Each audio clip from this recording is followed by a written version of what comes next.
It's a sure thing. Change, change. Expect a miracle change.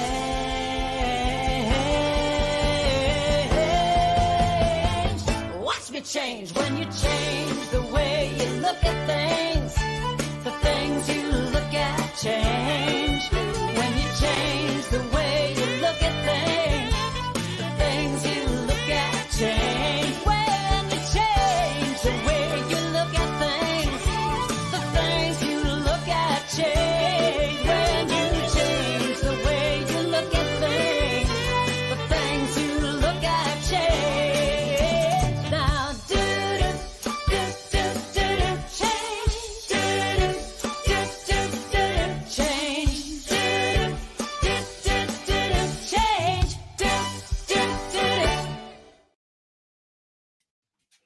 Good afternoon and welcome to Spirit Cafe. So delighted you could be with us today. Let us begin with the land acknowledgement. We work, live, and play on the historical and traditional territory of many Indigenous nations. And as we gather from many places on Turtle Island, we as settlers are grateful for the opportunity to meet here. And we thank all the generations of people who have taken care of this land for thousands of years, including the Métis, Inuit, and all Indigenous peoples. And though I'm not a person of African descent, I'm committed to continually acting in support of and in solidarity with Black communities seeking freedom and reparative justice in light of the history and ongoing legacy of slavery and continuous impact of this in the Black communities in Canada and the US. So as part of this commitment, I acknowledge the history, the legacy, but also the decisions we need to make moving forward. We recognize our oneness, we realize our history, and we choose to create a new reality. We are one. Well, welcome to Spirit Cafe. Wow, our guest today is the remarkable Mel Horvath. And here's my co-host, Cheryl Rogers. Hello, sweetie. Hi, good to be back. Good to be back with you. I was back last week, but I didn't see you here. So lovely to be with you. I was skipping.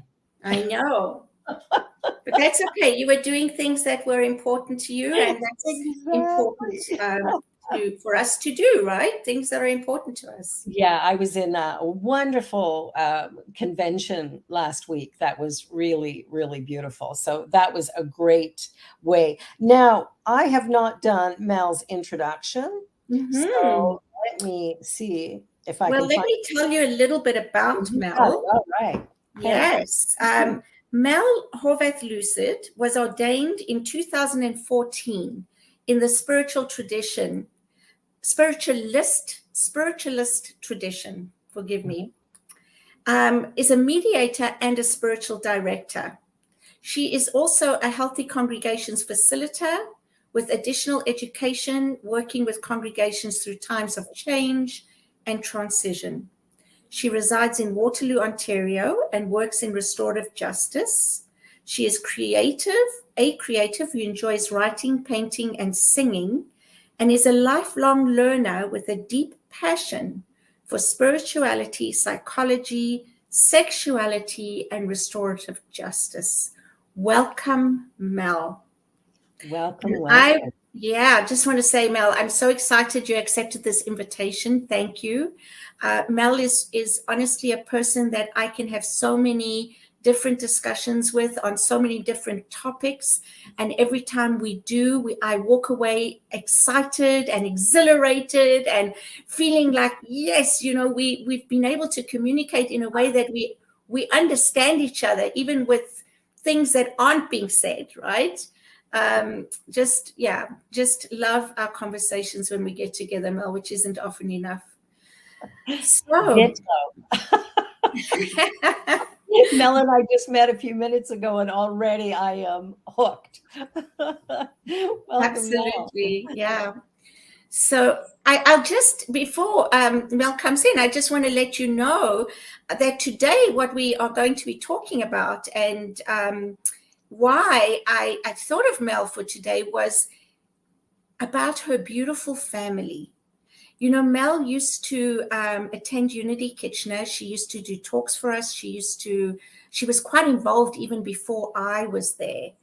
And I remember one day watching the congregation and seeing her family in the congregation sitting there and supporting her.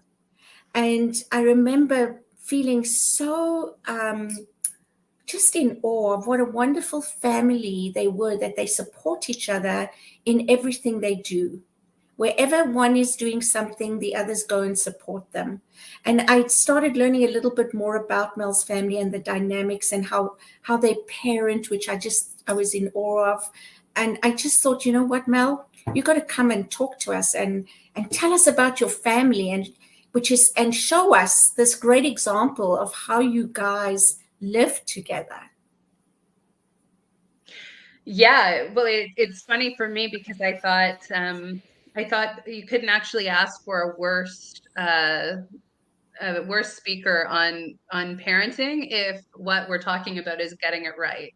I think what I've learned most about parenting, probably one of the most freeing moments, came when I was in school for spiritual direction, and the teacher was talking particularly about our shadow side and the mother wound, and talking about each of us in this mother wound. I put up my hand and I said, so you mean all of us will have a mother wound?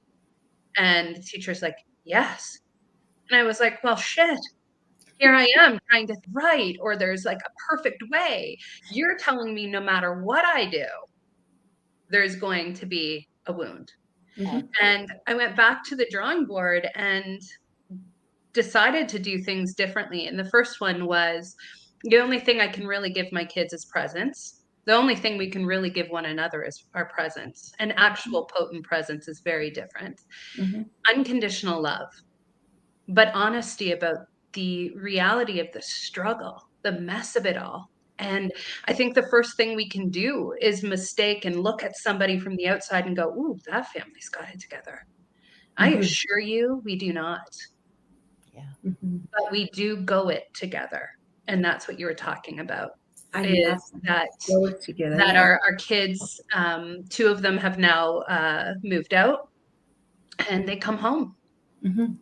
And we have these points of connection. Mm-hmm. And two of them will be departing soon for school. And it's this creating, it really is that old saying about creating a balance between roots and wings.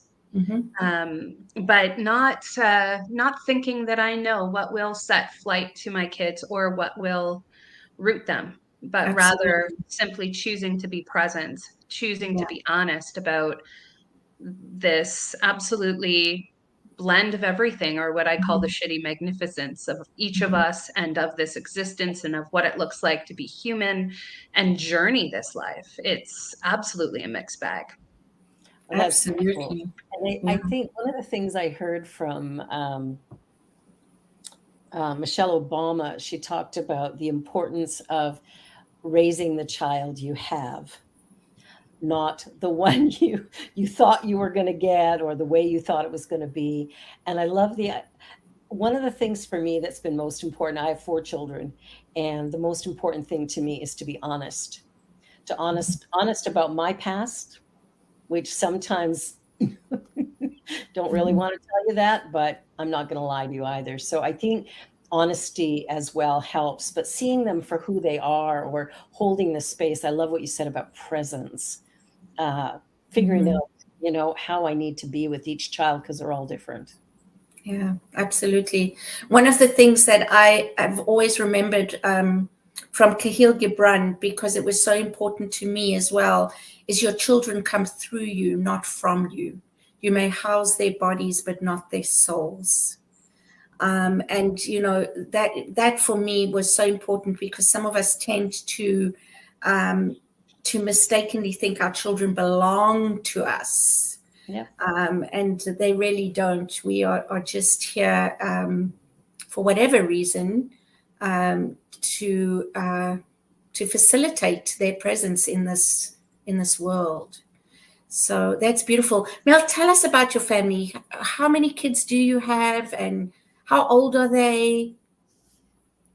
I could, except for I'm going to jump over probably the most important, potent thing, which is what you just said, which is this idea that our kids belong to us. Yeah. And how then what I've noticed is how limiting the experience becomes for our kids when we view parenting from this belonging space, and that my identity then becomes invested in what my child does or does not do, Exactly. and how crippling that becomes for both myself, who loses myself in that experience of parenting, and for our experience of being a child, where now every success I have is co-opted and every failure I have is co-opted.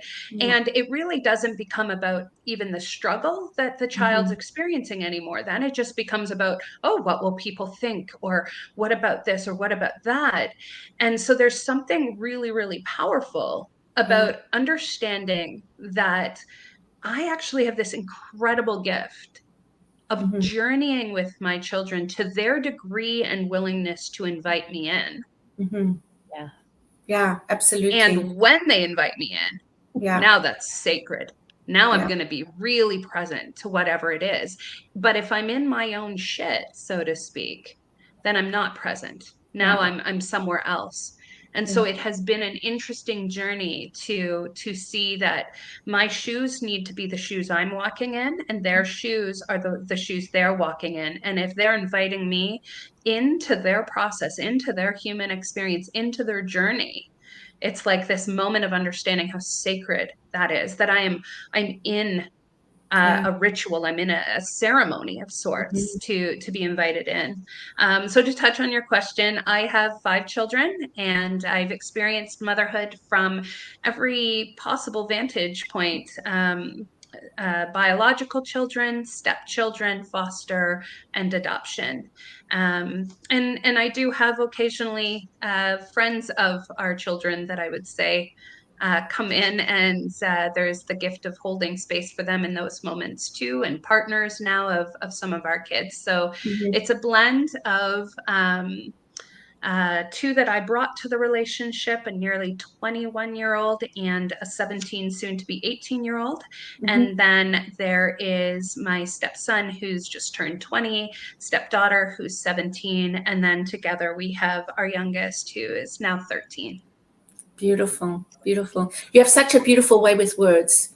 That's another reason I just love having a conversation with you. It's like, wow, you have such a beautiful way with words. And what you said was so important before, after I made a comment and before I asked that question.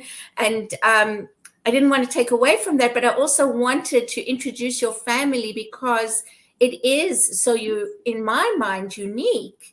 And I loved what you spoke about journeying together and not being, there is no ideal family, but really going with them and being with them, being present. For myself, I've come to, and maybe this is just a way of helping me feel better about myself. I say to myself, we do the best we can with what we know when we know it. And to be truthful, I feel that I only really became more aware of these things that we're talking about later on in life, and that my kids, that I feel, I know there's no blame and there's no shame, but I do feel like I wasn't the mother that I really wanted to be, if that makes any sense, right? Probably every mom could say that. Part of my journey has been going to my children going, okay, do you remember when I did this or I said that? I am so sorry. Because I'm carrying guilt and they're going, I don't even remember. I know. That's crazy. But one of the things that my youngest son said to me was, do you know what my problem is? And I said, what? Tell me. And he said, you made me feel special. And I really had to think about that, right? I made him feel special but I didn't tell him that everybody was special in their own way. So when he found out that we all are unique individuals and that he wasn't, I think in his mind, he was better than others, or he was, you know, I don't know, but that for him was an awakening, right? So that's just an example. Yeah. Yeah, it's interesting because we can think that there, like I said, we cannot bypass that there will be a mother wound, and that we were never meant to bypass our humanness. What I'm noticing though is there's a quote that says, Mystic Heart, and I cannot remember who wrote it in this moment, but it says, "It is not what we do, it is how well and fast we can integrate with what is. It is not what we do, it is how well and fast we can integrate with what is." And what I've noticed is my own tendency to want to change what is, whether it's my child's suffering or pain or something else, and rather meeting them there and saying, okay, I can be with you in this, and also giving myself permission. I think about when my mom was dying, and particularly I look back at that, and in her final moments of life, there was maybe 2 hours before that I remember leaving the room and just needing to have a breath. I could not be present with my own pain in that moment. And then as her breathing changed, and I knew that the time was near, I was looking back so ashamed that I was actually, there I was with 2 pillows against my ears, because hearing her breath was just so daunting. And I look back and I think, but I was supposed to be. No, I was doing absolutely the very best I could to be present. And in those moments, I did what I could, and that was enough. Because I think that that's the torture piece that we put ourselves through for no reason is, I wish I was somebody different than who I was at that point doing what I was doing, rather than I look back and it was that was the very best I could do.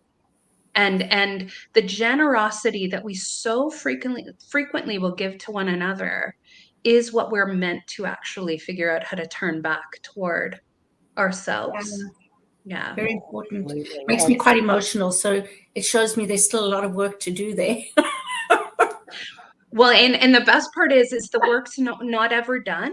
And so if we knew that, if we knew that there were that it really is the journey, that we're not arriving, we're not going to arrive to some echelon of being. I'm not, and also that that's not static. It's moment to moment.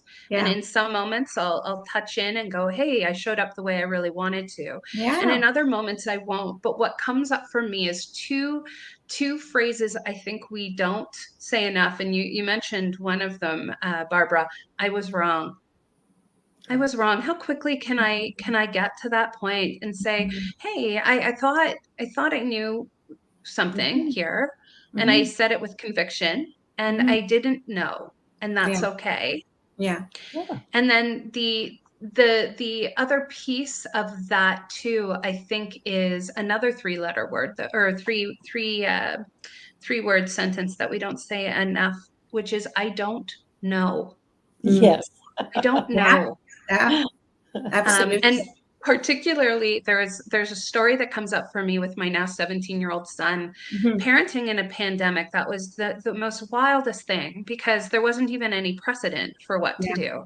Now I'm just parenting in this place where it's like, who knows what we're doing. And so it came to the point where I recognized that to ask my children to stay home was going to be more detrimental to their mental health.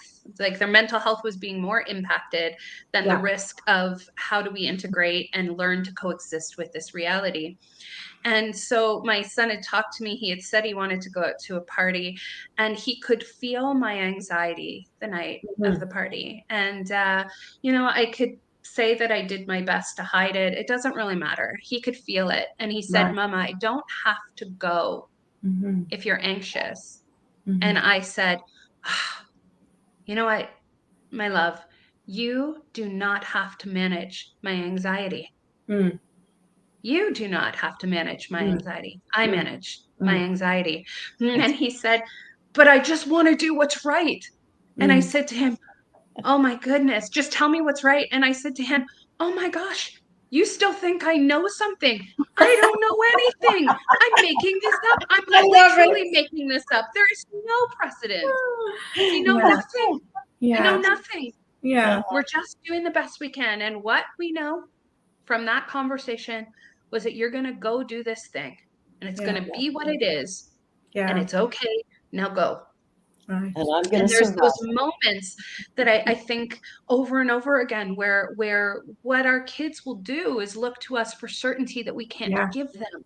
Yeah. So then for me, that's where we're instilling courage and intuition and wisdom and power, empowering to go out into this world where risk is certain, where you will fail, where you're going to make mistakes, where you're going to fall down, right? I was thinking before the show started when Cheryl was talking what she likes about me to Barbara and you know, sort of like Mel has this way with words or something like that. And I thought my internally was, nah, it's just that I'm really good at falling down. I do it often. So I've gotten better at what it looks like to fall down and get back up.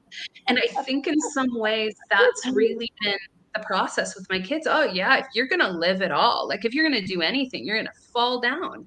And so for me, it's just been, yeah, I'm going to trip and fall on my face again. And what does getting back up look like? And I'll survive it. Yeah. And Fiona says, I love Mel's authenticity. And absolutely, that's another reason I just have enjoying Mel's authenticity. I just love having conversations with you, Mel, because I know it comes from your heart, from your experience, not from your head, which is just so beautiful. So thank you for that. And oh my goodness, you know, all these things that you're saying, I just, Barbara, what do you want to share? Well, it's, you know, I'm just so on the same page with you, Mel. I really love listening to what you're saying because, you know, I've been telling students for the longest time, life is a journey without a destination. So you may as well just participate in it and, you know, allow yourself to fall down and get up. And it's amazing, you know, when I look at parents and I listen to moms who are expecting their first child and how they talk about how it's going to be.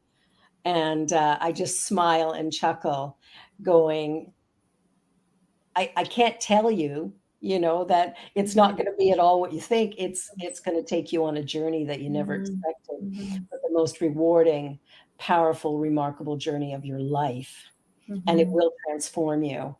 And, you know, the idea of when I look at my children, 3 of them are artists and one of them is an athlete. And so just looking at the differences in them and the way they have made their way into the world. And my youngest, I was at her school a few weeks back, and she, at the end of our conversation, because she was contemplating dropping out of grade 12, and at the end of the conversation, she just looked at everybody and said, you know what, I've been taught that I'm unique and special, just like everybody else, and that I am capable of making really good decisions and looking after myself. I know who I am.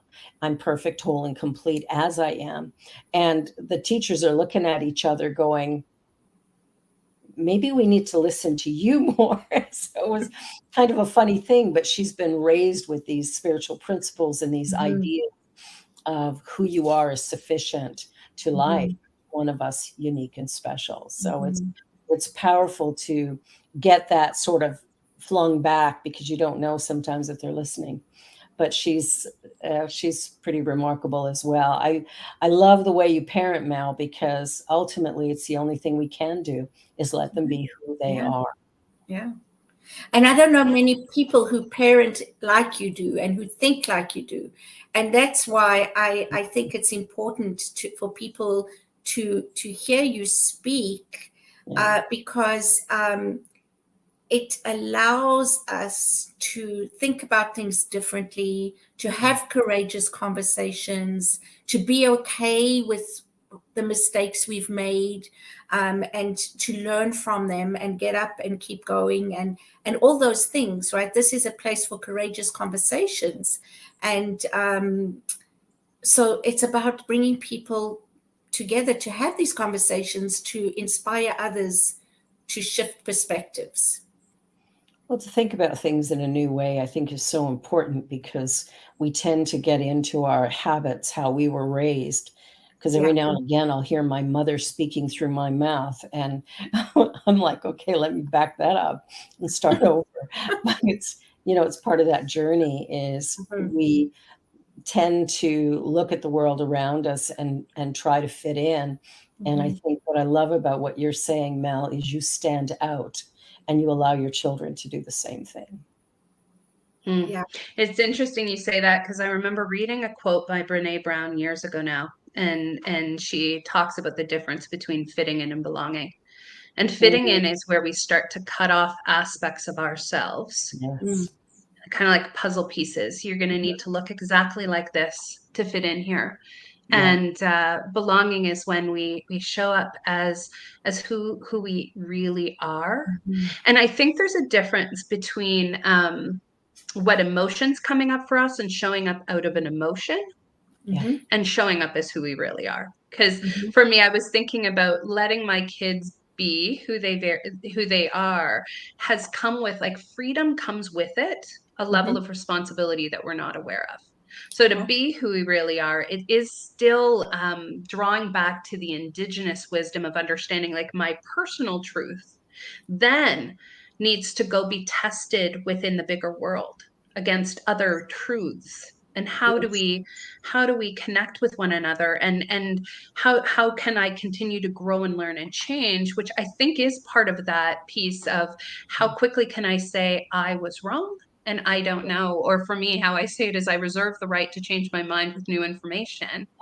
And then all the time, continuously, there's new information. There was, and the other piece that was making me smile, Barbara, as you were talking about, like, new moms starting with the journey, like, I'm gonna do this, and I'm gonna somehow, and it's like, yeah, it's gonna be a human journey. More fun for me right now is our kids are getting to the age where they're talking about how they're gonna parent differently. And so for me, it's like, I'm gonna have all these things, and it's gonna look so great, and I'm gonna do this different than you and that different than you. And I was thinking about it because it's like things.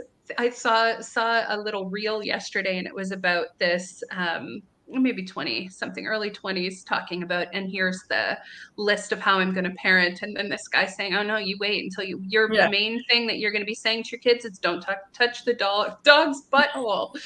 And it's like the amount of time I've spent on a repeat saying, have you wiped your bum? Go back and wipe it better. Like, these are the things where we think, like, somehow, and what I noticed, though, is that's like the first red flag. The danger is that we're somehow going to expect that if we do this thing, then our kids will be perfect. No, the mess is connective. The human journey is messy. We are learning through all of these challenging and potent times in our lives. And that's where, for me, the gift of my kids even wanting me to journey with them is how much space can I give them to journey those challenges and know that I'm there with them. But one of those pieces that's come up for me was something that changed when my own journey changed about 4 years ago. And it was noticing that all of us have, and particularly those of us who were raised with a really Christian upbringing, there's a narrative that is within us that we're unconsciously, it's unconsciously built into us. Some of it's conscious and some of it's not. And it's our narrative of what is good. Yes, exactly. And then if there is a narrative of what is good, then we can understand that there's also a narrative of what we say is bad. What's wild for me about that is, as I started to deconstruct my own personal narrative of what I said was good, and what I said was bad, Mm. I started to notice how quickly it was that my kids would not come to me then with things that I had consciously, unconsciously passed on to them as saying, this is good and this is bad. And for example, one of the ones that I use most is a relationship with anger. And Mhm. anger, there's righteous anger, and it can be very powerful and it can be very potent for change. And it can give us data and information. But for some of us, if we've been taught anger, that's, you Yeah. can't feel that, then we can't even go into the place of what is this emotion for Mhm. me. And there's a difference between being with an emotion and expressing that out, and Mm. how I act is my responsibility. But being able to feel and Mm. be with Mhm. those different aspects of what's there. And so that shit and magnificence, the messy parts of us and the brilliant parts of us that are all part of us, then for me, it's become creating a new narrative of realness. Mhm. And a moment where that came really powerful for me was my son texting me and saying, hey, Mom, I need to talk with you about some of my shit. Mm. And I was like, amazing that he had language then. Mm. And because I could be honest enough about my struggle and Mm. my magnificence, both in Mhm. tension with one another, that he then could reveal something about himself that may have been shame inducing or pain inducing or something he's not proud of. And those moments where we witness and presence one another in what we think is wrong or bad or whatever with us, Mhm. and then we bring that into the light and we can look at that and Yeah. be loved and Mhm. cared about and Yeah. seen in that human experience. Those are the transformative moments when we Those are, don't take yeah. from one another our experiences, where we don't fix, rescue, advice give, where we don't co-opt the experience and make it about us, where we don't hijack and hotwire and say, here's how I've experienced the same. We're the same. And Yeah. we simply say, I'm here with you. I'm here I'm with you. here with you. We Mm. need to take a little commercial break, and you're watching Spirit Cafe, and we are having one dynamic conversation today. So don't go away. We will be right back.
And we're back. Yeah. So, Mel, one of the things that really stands out in this conversation is holding space for our children and also for ourselves to be the best that we can be. Mhm. To know that we are going to fall down and that we do have the resiliency to get back up. Mhm. And I think if we put a little less weight on, oh no, I fell down and now I'm out of the game, but rather going, well, I skinned my knees, but this too will heal. I Mhm. think, that for me is one of the really precious moments that you've shared, that willingness to fall down and get back up. The irony too is that wisdom, knowledge, experience actually comes from working in congregations. Yes. And noticing the ways for which we begin to co-opt one another's experiences and look for, again, some sort of, we need to look a certain way, we need to be a certain way, rather than you can have room here. Imagine what would happen in spiritual communities, organized, basically any gatherings, if we gave one another space, room to fall down, to get back up, to own that, to apologize, to make amends, to be in that human journey, and to be with that in the same grace-filled, potent, powerful way as we're with those high times, right? Absolutely. Like that piece of our humanness. And then what happens is this whole idea of the difference between fitting and belonging is we just start to say, oh, so these aspects of me can't show up here. And the problem for some of us, definitely for me, was then I was almost like, once I cut out the parts of me that I knew didn't fit, I just was like Swiss cheese. What's left? Yeah. That's a good, sorry. That's a good analogy.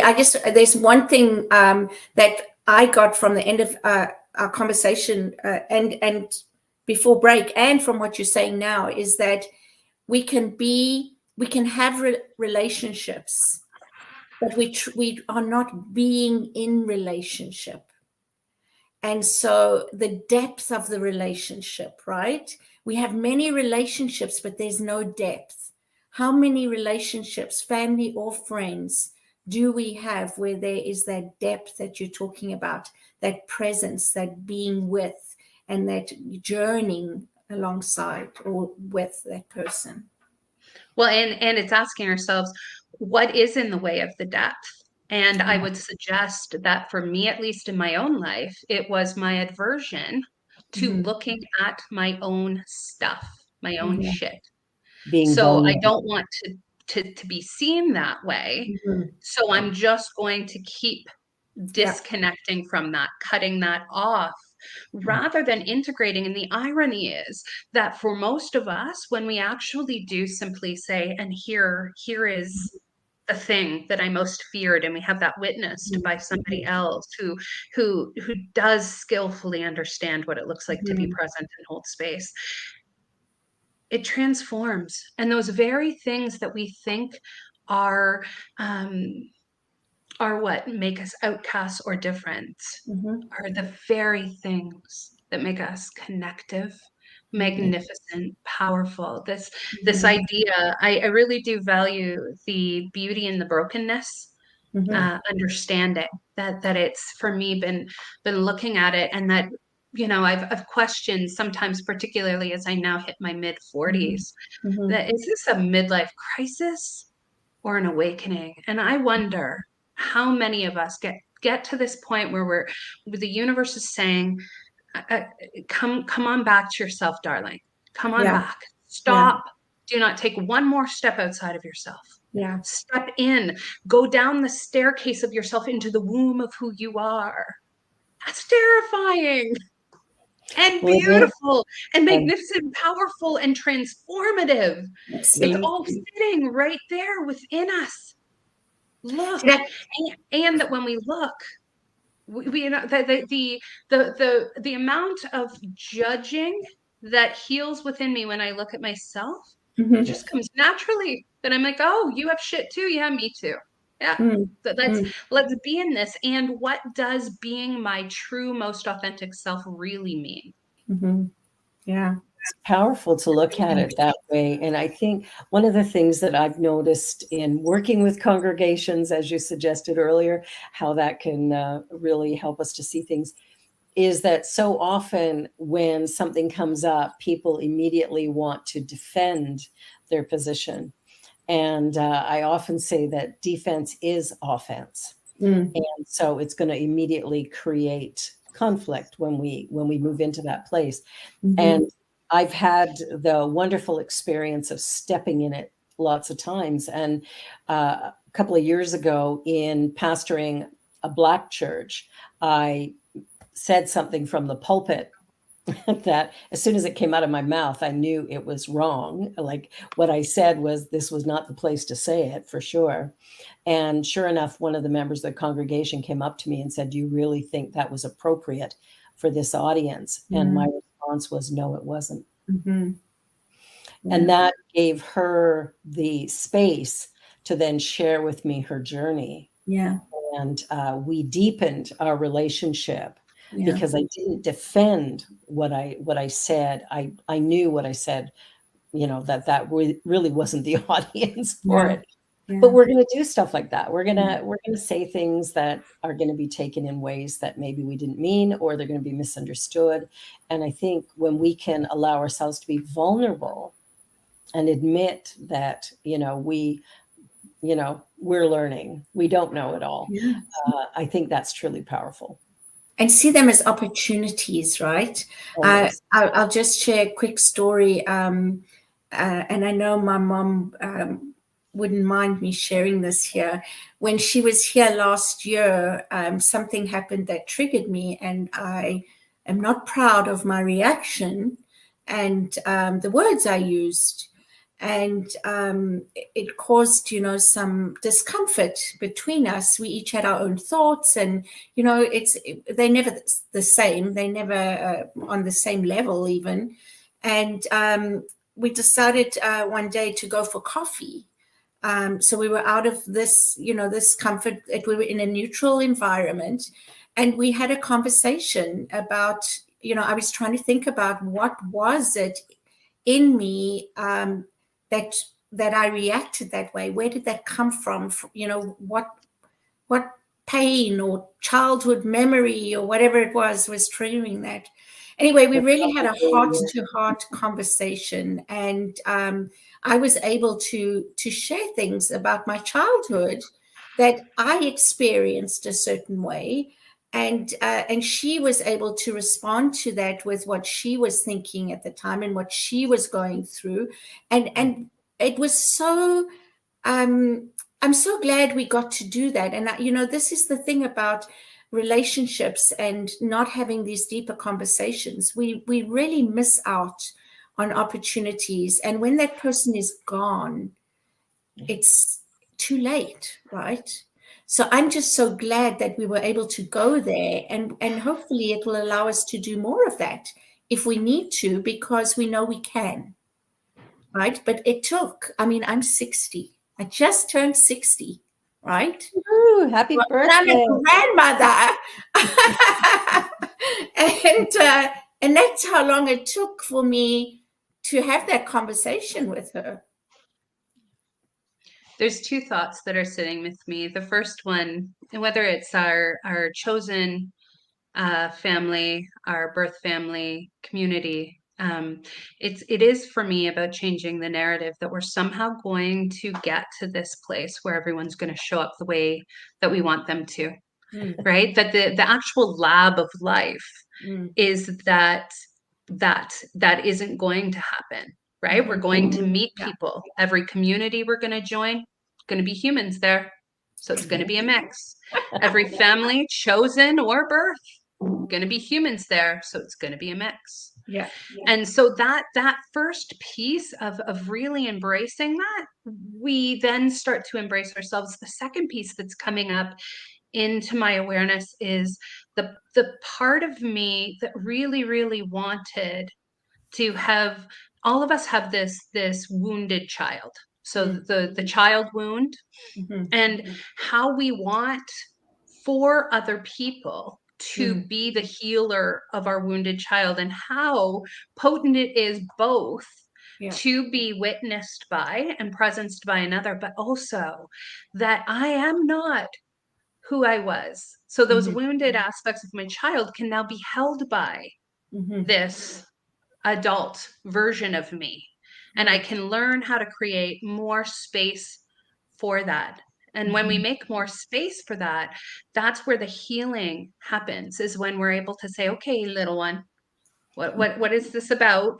And talk with these aspects of ourselves as though they're a baby, right? Hey, what do you need? What's Mhm. going on for you? Mhm. And to become curious. And that when we do that, Barbara, your comment about how quickly we go on the defensive or how quickly we move into our positions. And in mediation, we know that it's actually moving away from our position back to what is our common interest, Yeah. right?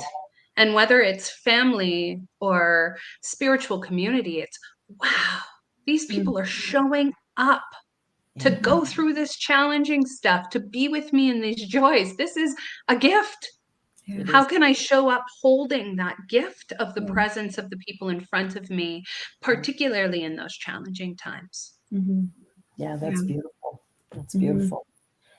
Yeah, because I mean, the thing is, like you say, wherever you go, there's going to be people there, and we're all going to have, different perspectives on what's going on, and we all can take a look at this recording today, and our perspectives will be completely different on a number of points.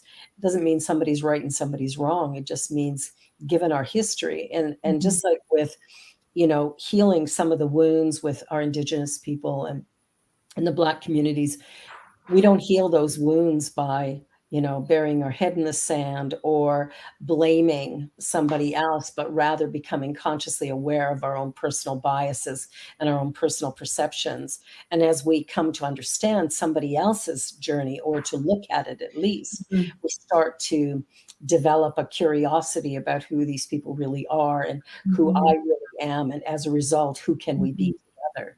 And I think that's part of that human journey, is Mhm. taking the time, like you said, with your kids, is about presence. Can we be present with each other? And you mentioned something earlier about, when somebody's crying or whatever, and immediately somebody wants to go up and put their arm around them and stop them from crying. And I think it's so powerful to just let the tears flow and to hold space for the person to just have their experience, whatever it is. Mhm. Yeah, absolutely. Yeah, Yeah. the space to have experiences, without taking that on Yeah. or taking that away. Yeah. The Yeah. space to have experiences without taking that on or taking that away. I think that that's a real, like, that's like the dance. And that we're taught, particularly in a colonial world, to move away from ourselves, to move out of our body, out of our feelings. Yet this is our adventure suit. This is what we have. And our body is this incredible potency of feelings and sensations, and what am I connecting with? But I think that so oftentimes when we sense discomfort within ourselves, we look to alleviate that. Yes. And rather than going, "Whew, what are you about? What are you Yeah. teaching me?" And again, we would slow down with our expectations on one another if we were doing that in our work, because that is time consuming to actually be with oneself. And that's where, for me, the power of breath, of meditation, Yeah. of prayerful intention has become so potent, because it is about, it's like a divine connector and a very potent timeout. And we culturally want to fill all the space rather than creating space and becoming a witness to our own experience, a witness to one another, and watching. And can we just watch? And it was the first year I went to an outdoor solstice event, and was thinking about the wisdom of winter, of this season that is upon us, to rest, to reflect, to slow down, to go within, to kindle the inner fire, to breathe and center. And then I was thinking, it was December 20th or 21st, and I was thinking about how our world, our society, busy sidewalks, city sidewalks, dressed in holiday style. Let's go, let's go, let's go, let's go. And I was like, whoa, I'm slow enough this year to notice that we're actually reflecting the mere opposite of the wisdom of the earth. Wisdom of the earth is saying rest, and we're saying go, go, go, go, go. Wow. And at some point, when we move back into the practices, meditation, prayer, gathering for community, gathering for community, not for something, to see ourselves as in connection with. The shift is natural when we see ourselves as part of even the hard stuff. Yeah. Connection occurs. And yet how like contrasting is that experience of the month of December. Winter says slow down, and we speed up. And winter says rest, and we fill all the space. And so for me, it is about space. How am I interacting with the space? Who am I in this space? What is showing up for me within that space? Yeah. Well, it's so interesting because every now and again I'll have congregants come to me and go, nothing's happening in my business right now. It's like I was doing really well and now everything's slowed down. And it's like, and I use the seasons as an example, like you just did. Even the earth knows there has to be a time of rest. This is your time of rest. Renew, relax, allow, and the doors will reopen. But you need to rest, right? I think that's such a great message for most of us. Take time to breathe. Yeah. And do we need to be in crisis in order to take that breath? Oh gosh, no. Right? Like that's the piece that I find so interesting, is that we will bypass all these different signs within ourselves and then finally get to the crisis point and feel like the only way we can say, hey, I need a break, is to be in crisis, versus I need a break because I'm human. I can't do it all because nobody was ever meant to. Not everyone's going to like me. It's not realistic that 7 billion people are all going to like me. This is okay, right? These processes, these pieces are okay. And I was thinking how interesting, because that colonial piece with the people you're talking with is part of it, right? Which is you got to stay busy, and our productivity, who we are as and what we do as a measure of our worth. Exhaustion is a status symbol. And then we teach that, and we pass that on to our kids, and we pass that on to one another, as though it's almost as though that's like the poison, right? And the piece is who we are. Like, imagine, I was thinking about, to tie back to that idea of uniqueness. Yeah. It's getting back to the point of what is your innate gift? What do you bring to the world? Not what you do, but what do you bring to the world? And with our kids, one of the things that I've noticed is they've come out so different from one another. So I've parented, clearly I'm not the common denominator, right? Because they've come out so different from one another, but they're bringing precisely what they're meant to when they're given space to actually figure out who they are and space to be real. Right? Rather than that idea of this limiting idea of good or bad, but just what is real for you right now. And imagine if we could be real with one another, that we moved away from these "hi, how are you, fine" narratives, and said, hey, I know all of us are fighting some sort of a battle. We do not have to know what one another's battles are to know we're fighting some sort of a battle. Hey, I'm here with you. How are you? Yeah. And that idea of good and bad, and I'm always astounded, you turn on the television and they're not going to show a woman's breasts, but they will show somebody being shot in the head. And I go, what kind of mistake is that? Or I was in the Chicago airport and they created these little closed in pods for women to breastfeed. And I thought, why do I need to hide that? Why do I need to go into this little tiny box in order that nobody see the evils of breastfeeding? As a parent, I breastfed my daughter in board meetings. Like, I was running a center. I had to be at work and she came with me. I think there's a confusion about good and bad and right and wrong. And I think if we sort of come to find our own path and our own rhythm and I think there needs to be a shift in how we, how we Yeah. judge things, because it's not accurate. It's perception. I think we've moved away from our connection that we had as communities, that lived together and did things together, and even families, right? We've become sort of, I don't know what you call them when there's just like two people and their kids, and that's the extended family is not even considered part of the family anymore. And that's caused this disconnect, which I think is, obviously playing out the way it is in this world. And so it's really about coming back to that connection. It's reconnecting, remembering. We talk about oneness. We are one. It doesn't mean we're the same, right? We're talking about uniqueness, unique expressions of the oneness, and bringing those gifts that we each bring. But how do we use them? How do we even know what they are anymore when we're not in community with others to be able to develop them? So, yeah, just wow. What a powerful, wonderful conversation. Just lovely. Thank you so much, Mel.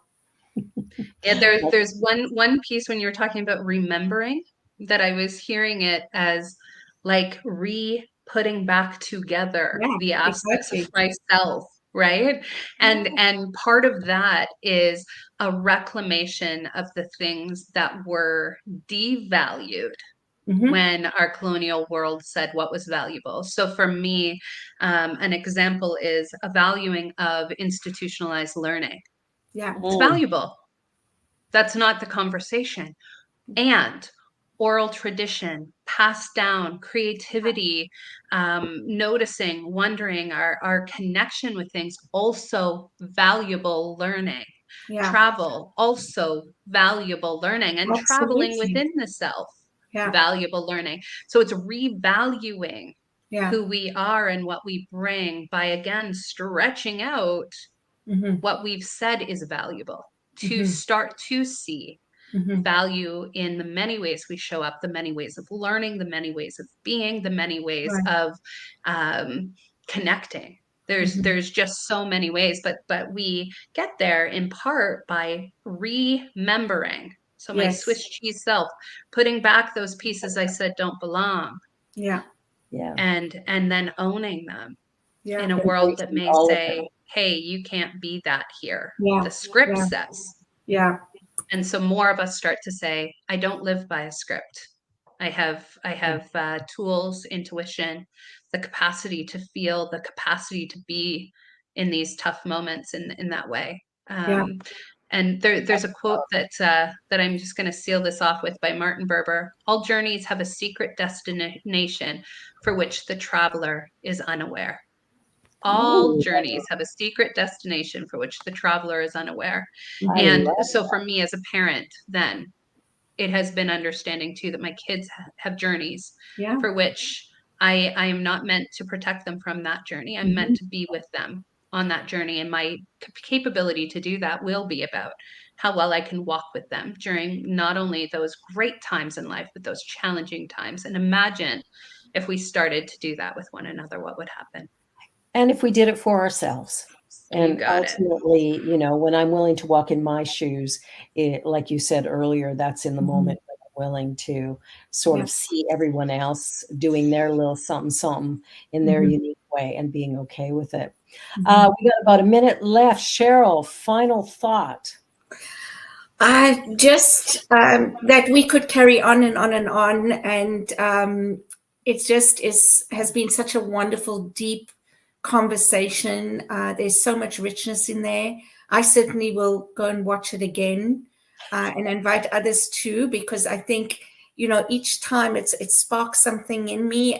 But then I realized, what she said there was rich. That was huge. I got to go back and just, how can I say, what when you taste something and you savor, thank you, savor it, like feel it and be in it. And just so grateful, Mel, and I so look forward to future conversations that we will be having as we have scheduled another date. So thank you so much. Yeah. So Mel is back the first Wednesday in April. So be sure to join us then. Thank you, Mel. Thank you, Cheryl. Thank you, Deja, for producing this. Have a wonderful week, everybody. You've been watching Spirit Cafe, and we invite you to like, share, and subscribe. Until next time. See you next week. On behalf of everyone at New Thought Media Network, thank you for being a member of our virtual family. Your financial contributions help share the New Thought message with people from around the world. Please visit and contribute at www.ntmedia.org/donate. New Thought Media Network, come be you. And please like, share, and subscribe. Until next time, peace and blessings.